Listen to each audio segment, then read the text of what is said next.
বাংলাদেশের ঐতিহ্যবাহী জেলা কুষ্টিয়া। কি এগুলো দিয়েছেন ওপরে কি করতে, নাকি বৃষ্টি হচ্ছে?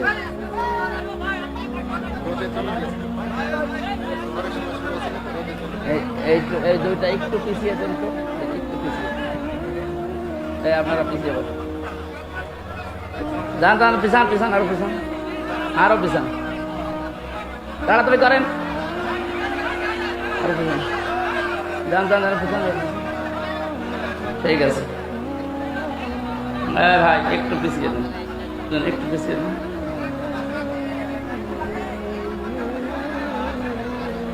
বৈষম্য বিরোধী ছাত্র আন্দোলনের শহীদদের মাগফিরাত কামনায়, আহতদের সুস্থতা কামনায়, মহাবিশ্বের মহাবিশ্বয় আমাদের মালিকের মুখের পবিত্র বাণী কোরআন কারীম তাফসীরুল কোরআন মাহফিল বাঁশগ্রাম বিশ্ববিদ্যালয় কলেজ ময়দানে এলাকাবাসী কর্তৃক আয়োজিত, ছাত্র সমাজ কর্তৃক প্রতিষ্ঠিত এ মহতী আয়োজনের সম্মানিত সভাপতি, সাবেক চেয়ারম্যান বাগলাট ইউনিয়ন পরিষদ,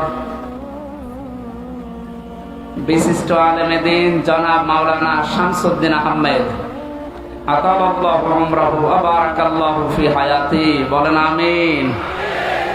মাহফিলের প্রধান অতিথি শাইখুল মাশায়েখ, বাংলাদেশ জামাতে ইসলামী কুষ্টিয়া জেলা শাখার সম্মানিত আমির, বিশিষ্ট ইসলামী চিন্তাবিদ শিক্ষাবিদ অধ্যাপক মাওলানা আবুল হাশেম দামাত বারকাতুহুমুল আলিয়া, বিশেষ অতিথি বাংলাদেশ জামাতে ইসলামী কুষ্টিয়া জেলা শাখার সম্মানিত সেক্রেটারি অধ্যাপক সোজাউদ্দিন জোয়াদ্দার দামাত বারকাতুহুমুল আলিয়া, এ মাহফিলে উপস্থিত সম্মানিত ওলামা ইকরাম, সামনে বসা মুসলমান ভাইরা, পর্দার আড়ালের সম্মানিত মা এবং বোনেরা, প্রশাসনের ভাইরা, মনে হয় আর বলা লাগছে না, কারণ না হলেও এখন আর সমস্যা হচ্ছে না। তারপরেও যখন এসেছে বলি, নাকি এসেছে না, দেখলাম তো আমার পেছনে প্রশাসনের ভাইরা, এরা যে আর ঝামেলায় আছে এখন তো আমরা দেখতে পাচ্ছি। আমার বাড়ির নিচতলায় এক পুলিশ ভাড়া থাকি, 5 তারিখের পর যে কোথায় গেছে আল্লাহ জানে আর ও জানে। ডাল মত জাতি বর্ণ ধর্ম নির্বিশেষে কোরআন শুনতে যারা এসেছেন, এটা এখন ইবাদত চলছে। এটা কি বলেন তো? ইবাদতে তো একটু কথা বলা যায়, নামাজ একটা ইবাদত না? বলেন না কেন? এই ফ্যান কয়েকটা আছে, গুনে নেওয়া যায়। নামাজের ভেতরে দিকে দিকে তাকানো যায়। নামাজ যেমন ইবাদত মনে করছেন, এখানে 1 ঘন্টা ব্যয় করা, এটা পুরাটা ইবাদত। কথা বুঝতেছেন? এই ইবাদতটা আমরা অনেকে বুঝি না। এখানে যে ইবাদত চলছে এটা মানেন তো? মানেন আপনারা? ইবাদত যেভাবে করা লাগে, কষ্ট হলেও ওইভাবে থাকবেন।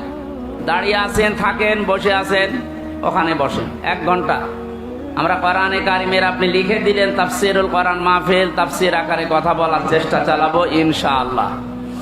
যিনি আমাদেরকে এই দিনের বেলায় হাজারো কাজ ছিল সব বাদ দিয়ে কোরআনে কারিম বোঝার জন্য সময় বের করে দিলেন, আলহামদুলিল্লাহ। তিরমিজি শরীফের হাদিস, নবীজি বলেন, মসজিদে নববীতে প্রবেশ করে দেখি বামে কিছু মানুষ আল্লাহর জিকির করছে, ডান দিকে তাকালাম, দেখলাম কিছু মানুষ আল্লাহর কোরআনে কারিম নিয়ে আলোচনা করছে। নবীজি বললেন, 2টা দল ভালো কাজে আছে, তবে সবচাইতে উত্তম কাজে আছে আল্লাহর কাছে তারা যারা কোরআনে কারিম নিয়ে ব্যস্ত আছে। এ মুহূর্তে আমার মালিক আমাকে নির্দেশ দিয়েছেন আমি যেন কোরআনে কারিমের এই জায়গায় শ্রোতা হিসাবে বসে তাদের আলোচনায় লিপ্ত হই। কুষ্টিয়াবাসী, আপনি খেয়াল করলেন কি বললাম? মুহাম্মাদুর রাসূলুল্লাহ সাল্লাল্লাহু আলাইহি ওয়াসাল্লাম, উনি যদি এখন জীবিত থাকতেন আর এই কুষ্টিয়ার এই জেলার উপর দিয়ে হেঁটে যেতেন, এ বাঁশগ্রাম কলেজ ময়দানে কোরআনের আলোচনায় তিনিও শ্রোতা হয়ে আমাদের সাথে বসে পড়তেন। এটা হামজার কারণে, আবুল হাশেমের কারণে, কিসের কারণে বলেন তো?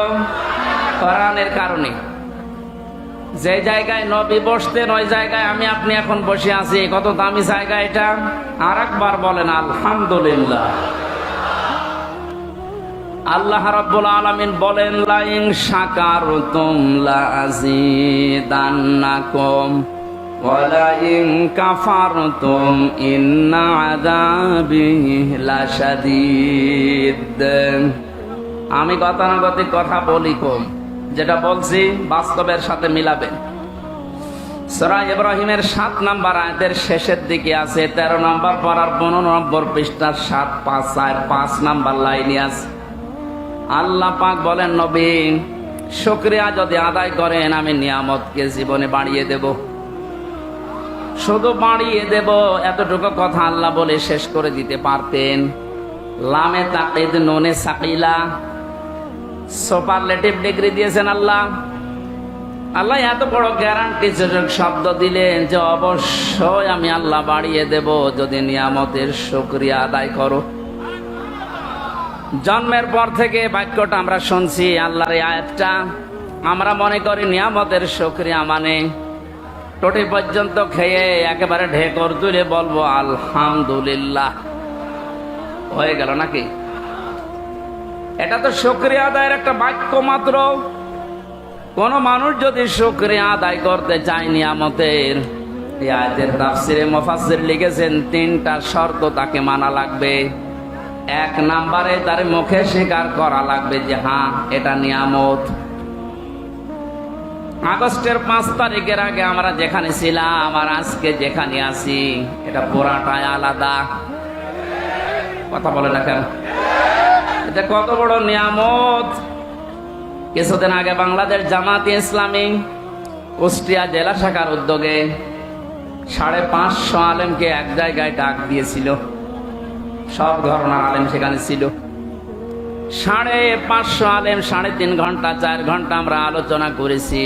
কোনো বাধা নেই, কোনো চিন্তা নেই, মনের ভেতরে কোনো আতঙ্ক আমরা হইনি। অথচ আগস্টের 5 তারিখের আগে 550 না 5.5 জন এক জায়গায় হলে 10টা মামলা হয়ে যেত। বিশেষ করে আলেমরা। কথা বলে না কেন? কোন জায়গা থেকে আমরা কোন জায়গায় আসলাম টের পাচ্ছেন? পরাধীন এবং স্বাধীন 2টা শব্দ। স্বাধীন দেশে বসবাস করেও আমরা অনেকেই এতদিন পরাধীন। এখন যেহেতু স্বাধীনতার কিছুটা সুখ পেয়েছি, এজন্য নিয়ামত হিসাবে মনে করছি, আমরা স্বীকার করে নিলাম যে হ্যাঁ এ মুক্ত জীবন, এটা নিয়ামত। 2 নম্বর, আপনার মনের ভেতরে একটা আনন্দ লাগবে, যেটা আমার লাগছে। কিন্তু এদেশে সবার এই আনন্দ লাগছে না। 100 জনের 80 জন মানুষ আমরা এখন আনন্দিত, খালি 20 জন মানুষ বলছে আপা ঘাবড়াবেন না।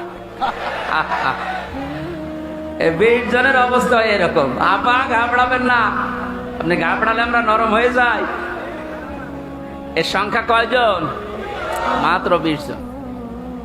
আমরা 80 জন কিন্তু এখন খুশি, আনন্দে আছি। মনের ভেতরে একটা অজানা সুখ আমাদের ভেতরে দোল দিচ্ছে। এই আয়াতের তাফসিরে মুফাসসির আরেকটা তথ্য দিয়েছে, মানুষ যখন খুশি হয় তখন তার বাম স্তনের 2 আঙ্গুল নিচে একটা গোস্তের টুকরা আছে, যেটা আমরা খলব বলে জানি। ওটা তখন আনন্দে লাফাতে থাকে, শরীরের পশমগুলো খাড়া হয়ে যায়। আল্লাহ পাক বলেন আমার সালাম নামের খাতিরে তাদের ভেতরে একটা শান্তির বাতাস আমি বইয়ে দেই। জোরে বলেন আলহামদুলিল্লাহ। আমি আমার ঈমান থেকে বলছি এটা আমি পেয়েছি, সুতরাং 2 নাম্বার শর্ত হয়ে গেছে পূরণ। 3 নাম্বারটা কি? যে জন্য নিয়ামতটা পেয়েছি ওই কাজটা ওই জায়গায় পৌঁছিয়ে দেওয়া লাগবে। বৈষম্য বিরোধী ছাত্র আন্দোলন আপনি লিখে দিয়েছেন পোস্টারের উপরে, শহীদদের আত্মার মাগফিরাত কামনায় আয়োজন। ওরা যে 9টা দাবি নিয়ে 1000-এর উপরে দেশে জীবন দিয়ে গেল, যে উদ্দেশ্য নিয়ে জীবন দিয়েছে ওই উদ্দেশ্যকে পূর্ণতায় পৌঁছাতে হলে আল্লাহর এই কালাম লাগবে। মান ক্বালা বিহি সাদাকা, যারা কোরআন দিয়ে কথা বলে এরা সত্য কথা বলে। আমান হাকামা বিহি আদালা, কোরআন দিয়ে যারা বিচার করে নবীজি বলেন এরাই ন্যায় বিচার কায়েম করতে পারে।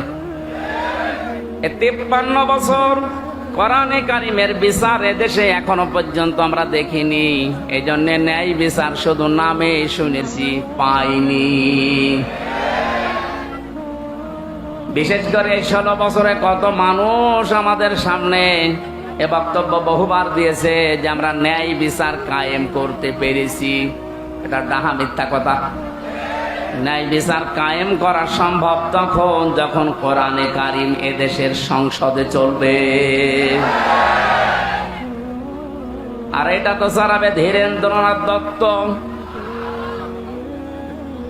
এরকম মানুষ জীবনেও কোরআনে কারিমকে ওই জায়গায় নিতে চাইবে না। তার প্রমাণ সরঞ্জিত সেনগুপ্ত। এই লোকটা সংসদেই বলেছিল কোরআনের আইন এটা বর্বর আইন। কোন আয়াতের প্রেক্ষিতে?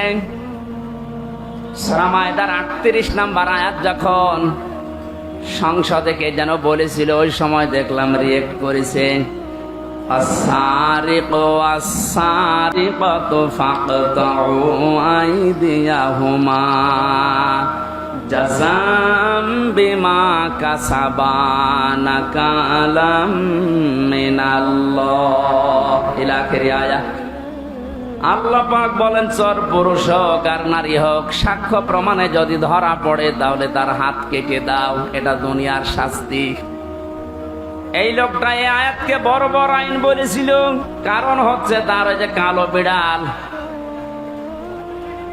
বিড়াল পাওয়ার পরও বলেছিল না, হবে না। প্রমাণ করার জন্যে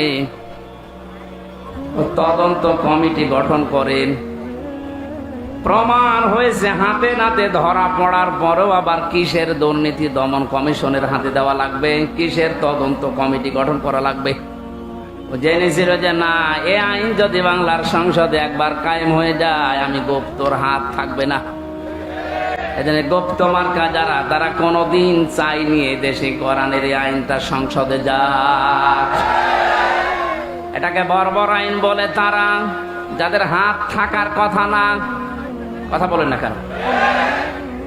এই জন্য যতদিন পর্যন্ত কোরআনে কারিমের এই নিয়ম নীতিগুলো সংসদে নিয়ে যেতে না পারবেন, ততদিন শুধু ন্যায় বিচার মুখে শুনবেন, বাস্তবে পাবেন না। আমরা চাই কোরআনের আইনগুলো 56,000 বর্গ মাইলের দেশে 100 ভাগ চালু হোক। আর ন্যায় বিচার কারে বলে, আল্লাহ যেটা গ্যারান্টি দিয়েছে ওটা যেন আমরা দেখতে পাই। কথা বলেন ঠিক কিনা? কুষ্টিয়াবাসী নরম ভাষা একটা কথা বলছি। 53 বছর তো আমরা অনেকে অনেক কিছু দেখলাম। রাজনীতি মনে না করে বাস্তবতার সাথে একটু মিলান তো। বাবা চালিয়েছিল এ দেশটা অনেক দিন, আমরা দেখেছি। দুর্ভিক্ষ পর্যন্ত এসেছিল, আমি দেখি নাই, মুরব্বীরা দেখেছি। স্বামী চালিয়েছিল অনেকের, চালায়নি। কথা বলেন না কেন? চাচাও চালিয়েছে 9 বছর, যেভাবেই হোক। ভাবি চালিয়েছিল, আরে 15 বছর তো বউ চালিয়েছে। সবারটাই দেখা শেষ। কাঙ্ক্ষিত মানের শান্তি কারে বলে? দেখা তো দূরের কথা, শুনতেও পেলাম না। এখন শুধু দেখতে বাকি আছে আল্লাহর এই কোরআন দিয়ে দেশ চললে কেমন দেখা যায়। শুধু ঠিক আর চিল্লানো না, এইটা দিয়ে বাংলাদেশ চলবে, এটা কারা চান দেখি?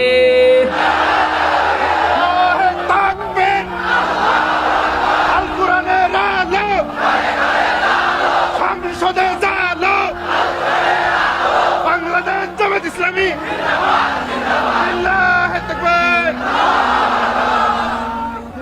আলহামদুলিল্লাহ। এই কথা যারা এই সামিয়ানার নিচে বললেন, কথা ঠিক থাকবে তো নাকি বেড়ি পেলে আবার উল্টিয়ে যাবেন? না। মানিত্তাবা'আল হুদা বিগাইরিল কোরআন আদাল্লাহুল্লাহ। তিরমিজি শরীফের হাদিস।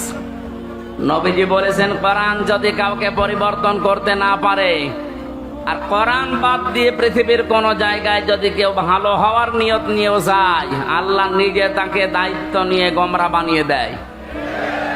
এই জেলাকে বহু ভালোবাসি, আমার মাতৃভূমি এই জেলা কুষ্টিয়া। খুব ভালো করে শোনেন কুষ্টিয়ার মানুষেরা, কোরআন যেখানে নেই ওখানে গেলে আপনাকে খারাপ বানাবে। হামজা বলেন, আদাল্লাহুল্লাহ আদাল্লা ইউদিল্লু বাবে ইফআল থেকে এসেছে। যদি নবী দল্লা ইয়াদিল্লু দিতেন তাহলে বাংলা অর্থ দাঁড়াতো যে আপনি নিজেই নিজেকে খারাপ বানিয়ে ফেলেছেন। বাবে ইফআল থেকে আসার কারণে শব্দের অর্থ দাঁড়িয়েছে আপনার হয়তো নিয়ত ভালো ছিল, কিন্তু এমন এমন জায়গায় গেছেন যেখানে কোরআন ছিল না। নিয়ত ভালো থাকার পরও কোরআন না থাকার কারণে আল্লাহ নিজে দায়িত্ব নিয়ে আপনাকে আরো খারাপ বানিয়ে দেবে। এর বাস্তব প্রমাণ কুষ্টিয়ার লালনের বাজার। হাজারো মানুষ বিভিন্ন জেলা থেকে আসে, এ জেলা থেকেও যায়, কি খারাপ নিয়তে যায় না। আপনি করে গেলাম লালমনিরহাট, নীলফামারী যারা আছে, বউ ছেলে মেয়ে বেটার বউ সব নিয়ে, কারো নিয়ত খারাপ না। জায়গা পাচ্ছে না, গরিব মানুষ বাসের মাথায় উঠে আসতেছে, কেন? আল্লাহর ওলি এখানে শুয়ে আছে। অথচ বাস্তবতা কি? এখানে কোরআনের নিয়ম নীতি চলে, যত শিরিক সব চলছে। এমনকি আমার যতটুকু বাস্তব দেখা, সারা দেশে কুড়িয়ে আপনি সেই কয় মন গাঁজা না পাবেন, এ মাজারে তার দিতে বেশি গাঁজা পাওয়া যায়। পুলিশ পাহারা দিয়ে আরো গাঁজা খাওয়ায়, খান। এই হচ্ছে আল্লাহর ওলির অবস্থা। এখানে কোরআনের কোনো নিয়ম নীতি নেই। সুতরাং আমরা দেখতে পাচ্ছি কি, মানুষ ভালো হওয়ার নিয়তে আসার পরও আগে বিড়ি খাইতো না, এখন বিড়ি খায়। আগে গাঁজা খাইত না, এখন গাঁজা খায়। ওকে ভালো হয়েছে না খারাপ হয়েছে? ওকে খারাপ বানিয়েছে হামজা। কে বলেন? এ কথাটাই, হাদিসটা 100 ভাগ মানেন তো? হেদায়েত দেওয়ার একচ্ছত্র মালিকানা যেহেতু আল্লাহ, আর উনি জানিয়েছেন আদাল্লাহুল্লাহ, আমি নিজে তোকে খারাপ বানাবো। কুষ্টিয়াবাসী, আমরা কোরআনের এই চোখ, হাদিসের চোখ লাগিয়ে দিয়ে যারা দেখতে পাচ্ছি, আজকে আপনাকে সতর্ক করার জন্য এসেছি। খুব ভালোভাবে খেয়াল করেন, কোরআন যেখানে নেই ওখানে গেলে আপনি নিজে খারাপ হবেন না, আপনাকে খারাপ বানানো হবে। আর এর কর্তা হবেন কে? বলেন। সুতরাং এটা বিশ্বাস যদি 100 ভাগ করে থাকেন, সিদ্ধান্ত নেওয়া যায় না যে কোরআন যেখানে নেই ওখানে আমি যাব না। বলেন। এ আরো নিচে নামবো? ঠিক আছে, নামলাম। তাহলে আজকে থেকে আর একটা সিদ্ধান্ত নিয়ে কোরআনের মাহফিল থেকে বিদায় নেওয়া লাগবে। এই বাংলাদেশে যত রাজনৈতিক দল আছে, যে দলে কোরআন নেই, কোরআনের কর্মসূচি নেই, ওই দলের প্রতিষ্ঠাতা আমার বাবা হলেও আমি ওখানে নেই। এটা ঠিক রাখবেন। কারা দেখি? লিল্লাহে তাকবীর। এই আন্দাজ হাত তুলবেন না। দেখেন তো, হাত তোলেনি কে? দেখেন তো।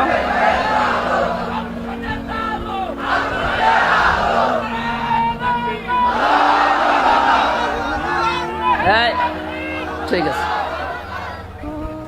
যাক, ওয়াজ তো হয়ে গেছে, এবার মোনাজাত করে দিই। আর কি ওয়াজ করবো? এর উপরে আর কোনো ওয়াজ আছে? এইটা যদি আমার মনে হয়, কালকে আমি চুয়াডাঙ্গা ছিলাম শহরের পাশে, ওখানে মনে হয় NSI রিপোর্ট দিয়েছে যে 5 লাখ মানুষ ছিল। এত মানুষ হয়েছে আমার জীবনে আমি অত মানুষ দেখি না এক জায়গায়। কালকে ওই জায়গায় যে হাত তুলেছে, আমার মনে হয় ওই মানুষগুলো যদি আগামী সময় এই কথাটা ঠিক রাখে যে যেখানে কোরআন নেই সেখানে আমি নেই, তাহলে এই দেশে আমার মনে হয় কয়েকটা দল বাদ দিয়ে বাকিগুলো সব আউট হয়ে যাওয়ার কথা। এই 5 লাখ মানুষ কালকে হাত তুলেছে, এর ভেতরে অন্তত যদি 1.5 লাখও ঠিক রাখে, তাও তো ওই আসনটা অন্তত কোরআনের হাতে চলে যায়। 1.5 লাখও ঠিক রাখবে না, দেখবেন বিড়ি আর বাকি জিনিস পেয়ে সব আল্লাহ রাস্তায় চলে গেছে। আমরা কুষ্টিয়ার মানুষ, আমরা চুয়াডাঙ্গা না, আমরা চরিত্র অত ঝামেলা নেই, আমরা ইনশাল্লাহ ঠিক রাখবো। বলেন।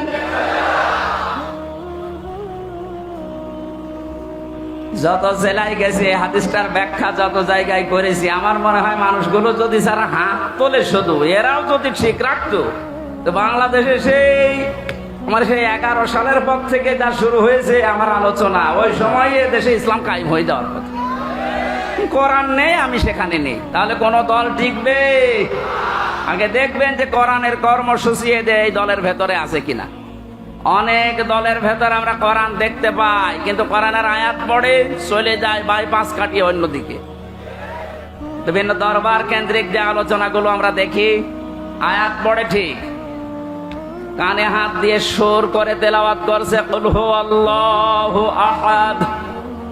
তাফসীর মাহফিলে, ওয়াজ মাহফিলে ইসালে সাহাবে আয়াতটা পড়ে, কারণ জানে যে আয়াত পড়লে তিনবার পড়লে এই সূরাটা এক খতম কোরআন শরীফ পড়ার সওয়াব হয়, এই নিয়তেই পড়ে। পড়ার পরে বাস্তবতা দেখি, হে নবী আপনি বলেন আল্লাহ এক। এবার আস্তে করে কাটছাট করে চলে যাচ্ছে উনি কুষ্টিয়ার বাইপাস দিয়ে। এবার বলে নবী কোন নবী? নিজেই বলে নবী ফাতেমার বাবা। এ ফাতেমাকে? হোসাইনের মা। হোসাইন মানে আমার সাথে যে হুজুরটা থাকে ওইটা, হযরতে হাসান হোসাইনের মা। এ হোসাইনের মা উনি কি করেছিলেন? হোসাইন শাহাদত বরণ করেছিলেন কারবালায়। এবার আপনাদেরকে আমি কারবালার ঘটনা শোনাবো, মাত্র 2 ঘন্টা। আয়াত পড়েছিল কি? কুল হুয়াল্লাহু আহাদ। আর তাফসীর হচ্ছে কারবালার। তাও তো কারবালার যে 27টা শিক্ষা আছে ওইগুলো যদি সামনে নিয়ে আসে তাও তো মানায়। এমন এমন কথা হুসাইনের নামে চালিয়ে দেয়, হাসানের নামে, যেগুলো কোরআন হাদিসের বাস্তবতা ইতিহাসে কিচ্ছু নেই, ও ভণ্ডরা সব বানায়। আর আমরা গ্রাম্য মানুষ বিভিন্ন জায়গায় বসে বসে শুনি আর বলি যে হ্যাঁ ওয়াজ হচ্ছে, এই তো ওয়াজ হচ্ছে। এখানে কোরআনে কারীম কথা বলে ঠিক, কিন্তু কোরআন থেকে যে কথা আল্লাহ জানাতে চেয়েছেন কুল হুয়াল্লাহু আহাদ দিয়ে তার ওয়াহাদানিয়তের কথা, তার একাত্মবাদের কথা, এই কথাগুলোর যদি আহাদুন শব্দের, ইলাহুন শব্দের ব্যাখ্যা আমরা জনগণকে সঠিকভাবে শোনাতে পারতাম, এদেশের মানুষ আমার মনে হয় অনেকে পরিবর্তনের চেষ্টা করত। কালকে 2 জন যারা মুসলমান হয়েছে চুয়াডাঙ্গায়, অশিক্ষিত মানুষ না, 2 জনে শিক্ষিত। ওখানে আমার শব্দের ব্যাখ্যা ছিল ইলাহ শব্দের সাইয়্যিদ আবুল আলা মওদুদী রাহমাতুল্লাহ আলাইহির, ওনার একটা লিখিত বইয়ের উপরে কালকে আলোচনা ছিল আমার।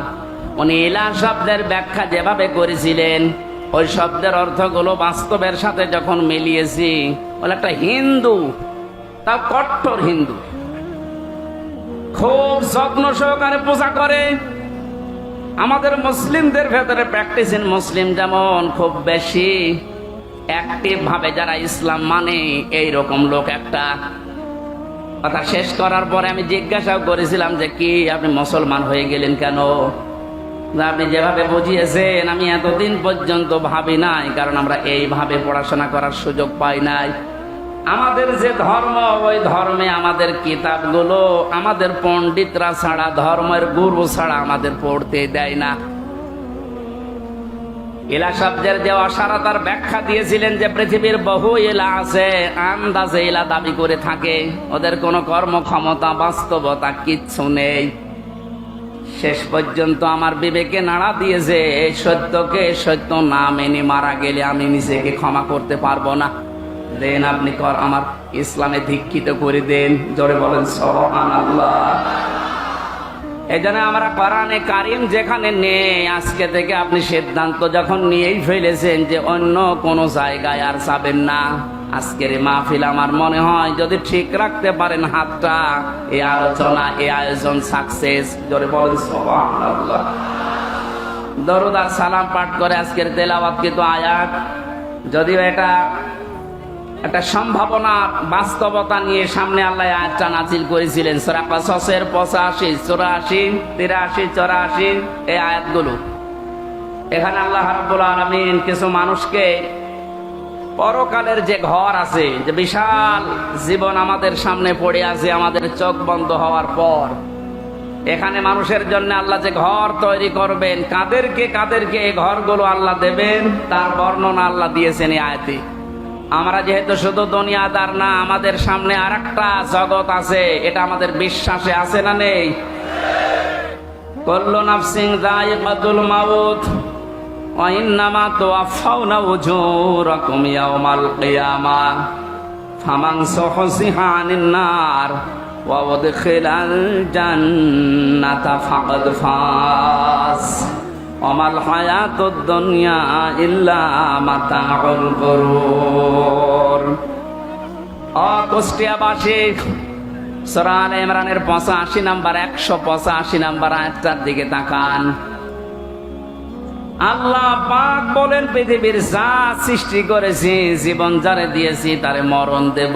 সবাইকে একদিন মারা লাগবে।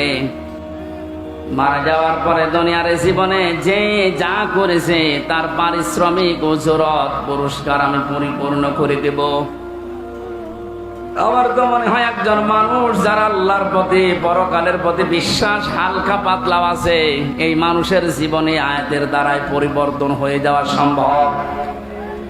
যে আমি যত কিছুই করি, টাল বাহানা যাই করি, আমার কিন্তু মরা লাগবে, এ বিশ্বাস মানুষের ভেতরে 100 ভাগ তৈরি হলে ওর জীবন পরিচ্ছন্ন হতে আস্তে আস্তে সম্ভব। কারণ যে যা করছে এটা কিন্তু বাদ যাবে না। ফামাই ইয়ামাল মিসকালা দাররাতিন খায়রান ইয়ারা ওয়া মান ইয়ামাল মিসকালা দাররাতিন শাররান ইয়ারা। কোন মানুষ যদি যাররা পরিমাণও ভালো মন্দ কাজ করে দুনিয়ায়, কিয়ামতের দিন সে পাবে। কি পাবে? এর আগে যত তাফসীর আমি দেখেছি, পুরাতন ওল্ড তাফসীর, মুফাসসিরিন গ্রামে ইয়ারা শব্দের ব্যাখ্যায় দিয়েছেন যে কিয়ামতের দিন আপনাকে দেওয়া হবে, এতটুকুই শেষ। আধুনিক তাফসীর যারা বের করছেন, দেওয়া হবে এখানে লেখা নেই। ইয়ারা মানে চোখ দিয়ে দেখা। দুনিয়াতে আপনি ভালো মন্দ যাই করেন না কেন, যতটুকু করে